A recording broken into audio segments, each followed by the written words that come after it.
Bonjour à tous, je me présente Chloé Brochu, vice-présidente de la Chambre de commerce de Stoneham. Donc, les membres du conseil d'administration de la Chambre ont pris l'initiative de faire des capsules vidéo avec les 3 candidats qui se présentent à la mairie de Stoneham. Donc, le concept est simple, c'est 5 questions qui seront posées à chacun des candidats. Les candidats auront 3 minutes pour répondre à chacune des questions. C'est notre ami Le Sablier ici qui va déterminer la durée de chacune des questions. Donc, sans plus tarder, on va commencer tout de suite avec M. Lebel. D'abord, merci d'avoir accepté notre invitation. Bien, je vous en prie, c'est moi qui vous remercie. Alors, bonjour, Mme Brochu. Bonjour. J'espère que vous ne serez pas trop sévère avec moi. La campagne est assez difficile, je vous avoue. Alors, je vais me fier à vos questions, puis je suis convaincu que je vais être capable d'y répondre. Excellent. Donc, sans plus tarder, je vous inviterai à vous présenter en quelques minutes, puis ensuite, on va passer aux premières questions. Alors, mon nom est Claude Lebel. Je suis maire de Stoneham et Tewksbury. Je suis aussi préfet de la MRC de la Jacques-Cartier. Écoutez, mon background, c'est pas très compliqué. J'ai une maîtrise en administration des affaires, ce qu'on appelle un MBA. J'adore ma ville. Je l'habite depuis une quinzaine d'années. Je vous avoue que son évolution me fascine. De voir la route qui a modifié le paysage de notre ville, c'est fascinant. Maintenant, nous sommes en campagne électorale. Je vous avoue que c'est une campagne que je trouve assez dure. C'est une campagne où les gens se font du mal, malheureusement. Alors, j'espère que cette dernière semaine de campagne sera plus tolérante pour chacun d'entre vous. Merci beaucoup, M. Lebel. Donc, la première question, si vous êtes élu, avez-vous l'intention de mettre en place un programme pour soutenir et encourager les entrepreneurs et les entreprises dans la ville de Stoneham? Ouais. Premièrement, il faudrait identifier le besoin au niveau des entrepreneurs. C'est sûr qu'on a toujours des défis. Au niveau des programmes, les villes qui sont capables de mettre en place des programmes comme ceux-là, c'est des villes pour lesquelles l'assiette fiscale des commerces et des industries représente environ 20 de l'assiette fiscale totale. Alors, dans ce temps-là, les villes sont capables de dire, bon, on va dédier des sommes pour aider les entreprises, pour promouvoir certaines activités. Dans notre cas, à Stoneham, on est à 17 de l'assiette fiscale que les entreprises contribuent à donner à la ville pour sa gestion puis en termes de taxes. Alors, c'est pas ça qui nous empêche de penser à des programmes. Mais si on peut en développer, on serait drôlement plus efficace si on atteignait le 20 Alors donc, une certaine croissance au niveau des entreprises. Comment faire ça? Bien, c'est de rien faire pour les intimider, de rien faire pour les empêcher de venir faire des affaires à Stoneham. Alors, donc, des discours comme de quoi, nous, de la croissance, on n'en veut plus, de l'immobilier, on n'en veut plus, des projets, on n'en veut plus, c'est pas bon, ça, pour les affaires. Je pense que l'administration actuelle, moi en tant que maire sortant, j'ai jamais découragé les gens de venir faire des affaires à Stoneham. Je pense que ça, il faut qu'on commence par ça. Plus on va être de gens d'affaires, plus on va être capable de créer des programmes pour les gens d'affaires. Vous allez dire, oui, mais c'est un peu le chien qui court après sa queue. Mais c'est un peu ça. Si on n'a pas une masse critique, si on n'a pas suffisamment de gens d'affaires, c'est difficile de prévoir des choses pour les gens d'affaires. Maintenant, quelqu'un qui va venir vous dire, bon, écoutez, oui, certainement, on va faire des programmes pour les gens d'affaires, puis ça, c'est de la pensée magique, là. Il faut vraiment avoir des moyens pour créer des programmes. Et ces moyens-là, je pense qu'on n'a pas d'autre façon que d'avoir un partenaire comme la Chambre de commerce pour nous guider. Bien beau dire, là, on va s'asseoir dans un bureau, puis on va se faire du brainstorming entre conseillers municipaux, puis les fonctionnaires de la municipalité. Mais si on n'a pas des gens d'affaires qui ont les pieds sur le terrain et qui connaissent vraiment les vrais besoins des gens d'affaires, on va échouer. Alors, toutes ces conditions-là, avoir une assiette fiscale mieux répartie, avoir un plus grand volume de gens d'affaires qui viennent faire des affaires à Stoneham et s'asseoir avec la Chambre de commerce pour mettre sur pied des programmes, bien, si ces 3 conditions-là sont réunies, oui, on va avoir un bon succès pour faire des programmes. Excellent. La deuxième question, seriez-vous en faveur d'un projet d'espace de travail partagé, aussi appelé coworking, adressé à la communauté d'affaires de Stoneham? Bien, non seulement je suis en faveur, mais il est en préparation, ce fameux endroit-là. C'est un endroit qui est stratégique et qui va être drôlement bien intégré dans notre écoparc.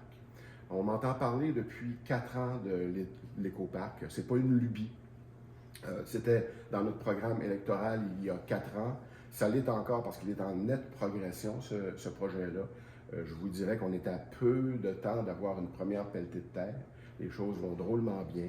Je pense qu'en tant que préfet et en tant que maire de la ville de Stoneham et Tewksbury, je me suis impliqué à faire fléchir les pressions politiques qu'on pouvait avoir contre de tels projets précédemment.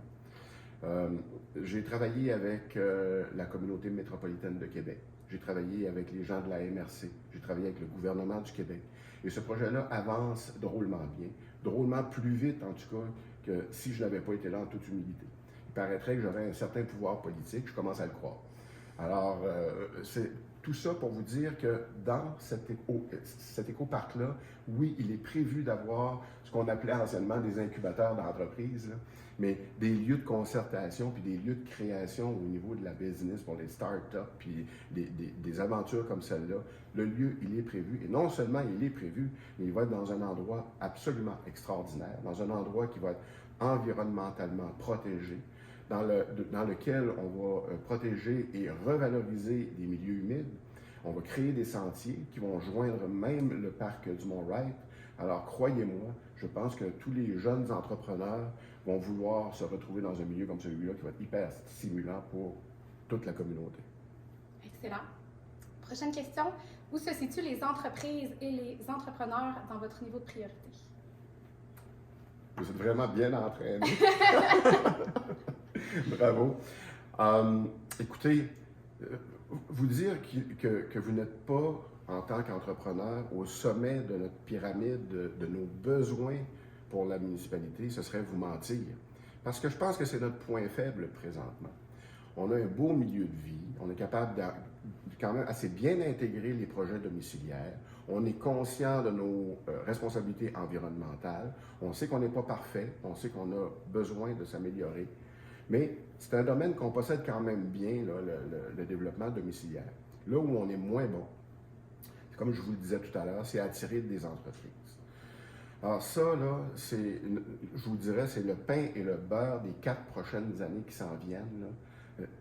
Vous parlez de priorité, là, encore là, je déteste ça, les histoires de pensée magique. Oh oui, oui, c'est prioritaire, puis tout. Non, non. Il faut le prouver. Puis le prouver de la meilleure façon, là, c'est que si on n'est pas capable d'attirer au moins 10 nouvelles entreprises dans les prochaines 4 années, on est fait. On est fini. Pensons-y plus, on n'est plus là. Alors, c'est vers là qu'il faut s'orienter. C'est pas juste une priorité, c'est une nécessité. Puis quand je vous parlais de mon pouvoir politique, là, j'ai aussi un certain pouvoir au niveau des gens d'affaires de l'extérieur. Alors, je pense qu'on est capable en tant qu'équipe. Dans mon équipe, là, il y a des gens comme Mario Bidégari qui sont solidement ancrés dans le monde des affaires. Mais moi, je vais le charger d'une mission. Va chercher tes chums. Excellent. De quelle façon comptez-vous concilier le développement économique et récréotouristique, notamment en lien avec le projet du golf?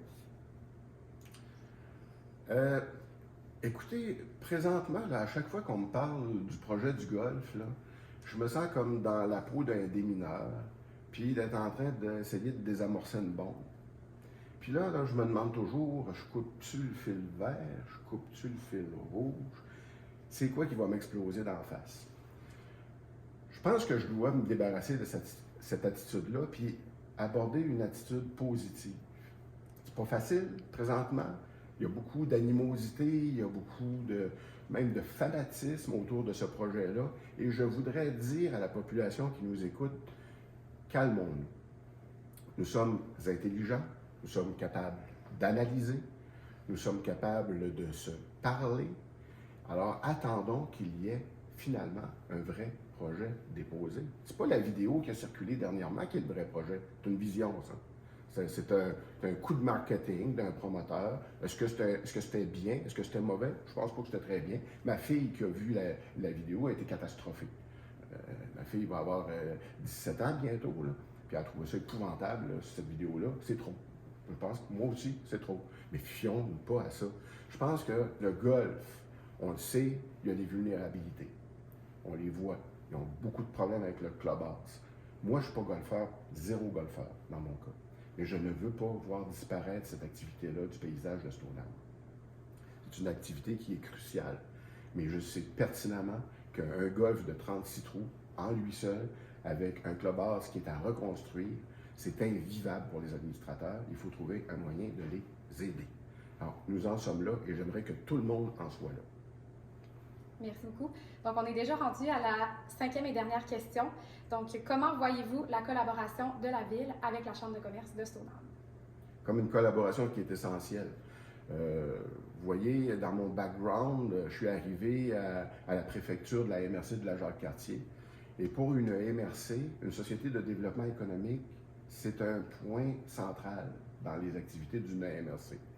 Mais quand je suis arrivé comme préfet, j'avais aucune idée de ce que c'était être préfet.